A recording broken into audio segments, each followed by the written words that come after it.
Hello everyone, welcome to 2.3.3 from pouches to variables, writing equations. In the last problem, you used pictures of pouches and gold coins to solve equations. Your solutions maintain the equality of the coins on both sides of the equal sign. For example, you might have removed or subtracted the same number of coins or pouches from each side of the equation. To better understand how to maintain equality, let's first look at numerical statements. The equation 85 equals 70 plus 15 states that quantities 85 and 70 plus 15 are equal. What do you have to do to maintain equality if you subtract 15 from the left-hand side of the original equation?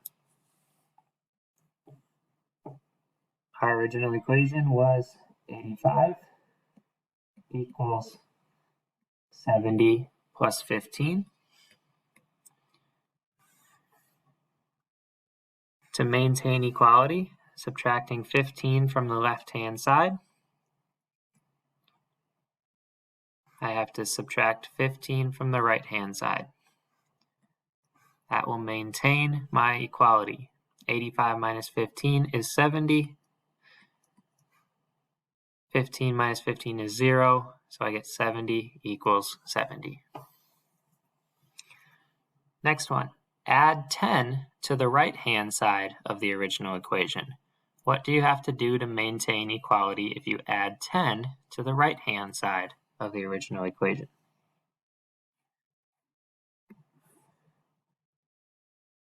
Again, my original equation, 85 equals 70 plus 15. If we add 10 to the right-hand side, we also have to add 10 to the left-hand side. So 10 plus 85 equals 95. 70 plus 15 is 85, plus 10 is 95.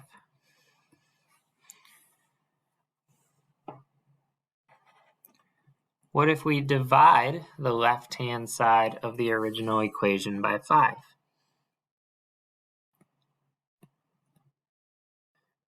$85 equals 70 plus 15. If I divide the left-hand side by 5, I also have to divide everything on the right-hand side by 5.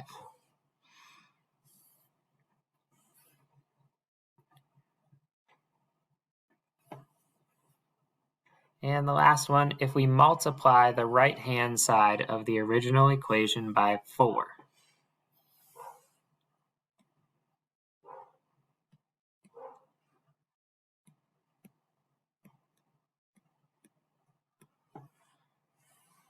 If we multiply the right-hand side by 4, we also have to multiply the left-hand side by 4. So we're maintaining equality by doing the same thing on both sides. Try your method on another example of equality. Summarize what you know about maintaining equality between two quantities. Throughout this unit, you have been solving equations with two variables. Sometimes the variable or the value of one variable is known, and you want to find the value of the other variable. In this problem, you will continue to find the value of a variable without using a table or a graph. You will learn to use symbolic methods to solve a linear equation. Symbolic methods means using numbers, symbols, and variables. The picture below shows a situation from problem 3.2. We have a pouch and 2 coins, and a pouch and 2 coins. So 2 sets of pouches and 2 coins. Then we have 12 coins on the other side. Because the number of gold coins in each pouch is unknown, you can let X represent the number of coins in one pouch. You can let 1 represent the value of each gold coin, or 1 gold coin. So you can write the following equation to represent the situation. 2x plus 4 equals 12. Where does the 2x come from? where does the 4 come from? Where does the 12 come from?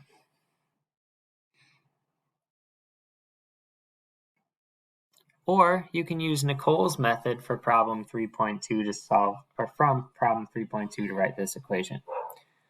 What she did was write 2 times x plus 2 equals 12. How did she know she could write 2 times x plus 2?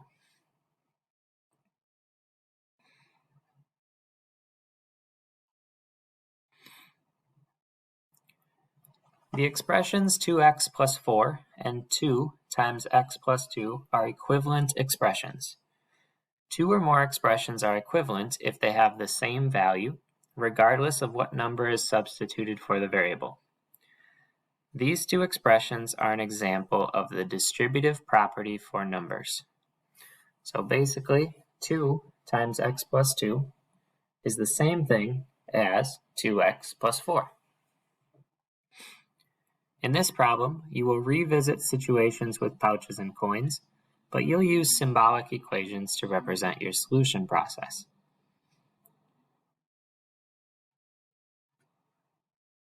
In Explore Part A, it says for each situation, find the number of coins in each pouch.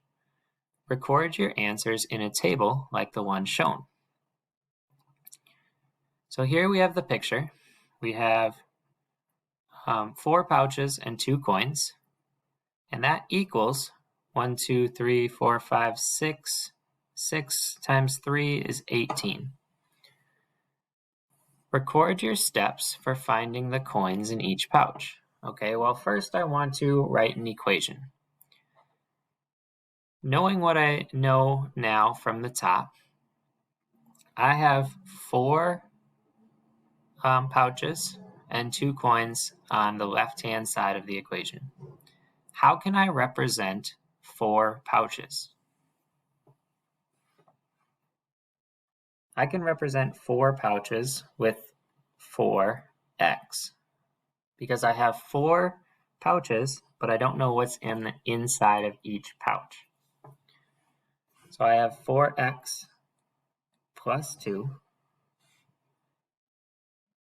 equals 18. Now in our last lesson, what we did was we subtracted the loose change. So if I subtract these two, I'm going to get rid of these two. And in the last lesson, we also subtracted 2 from this side. So how would that look like in an equation? We would subtract 2 from this side and subtract 2 from this side. So we get 4x. 2 minus 2 is 0, so those are gone. And 18 minus 2, that's 16.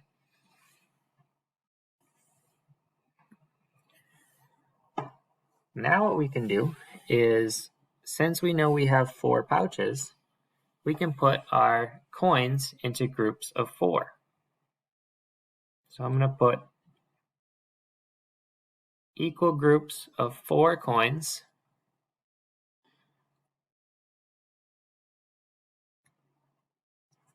And I see that each group has 4 coins in it.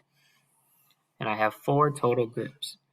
And what we just did was we divided by 4,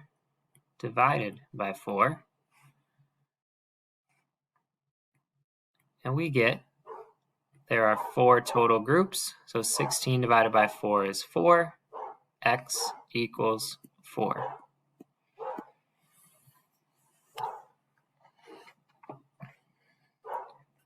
All right, on number 2, what is going to be your first step?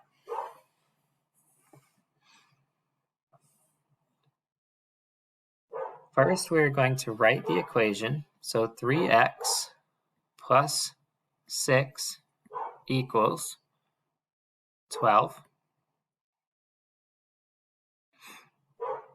What is going to be your next step? I am going to subtract 6, the loose coins of 6, minus 6, minus 6.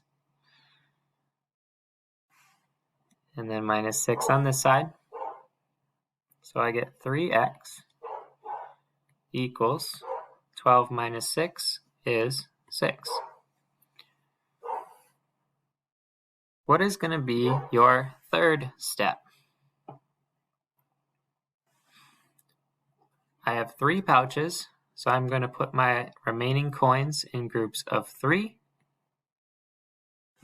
which is going to be to divide by 3. So 6 divided by 3 tells me that x equals 2. There are 2 coins in each pouch.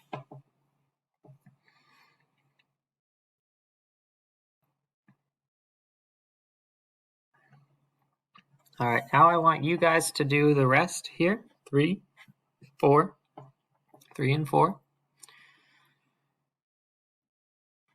When you get down to part B, what you're going to do is use your strategies from question A to solve the equation. And then you're going to check your answer. So let's do the first one together. 30 equals 6 plus 4x. Now we don't see the coins, we don't see the pouches anymore. We just have the numbers. So what we did first was we subtracted the loose coins, or subtracted the ones that didn't have the pouches. So we're going to subtract 6 from both sides. 30 divided by 6 is minus 6 is 24. 6 minus 6 is 0. I don't have to worry about that anymore. And then I have 4x. What is the next step we're going to do now that we know that 24 equals 4x? If you said division, you are right. We're going to divide by 4 on each side. And our answer is x equals 6. Now, how can we check our answer?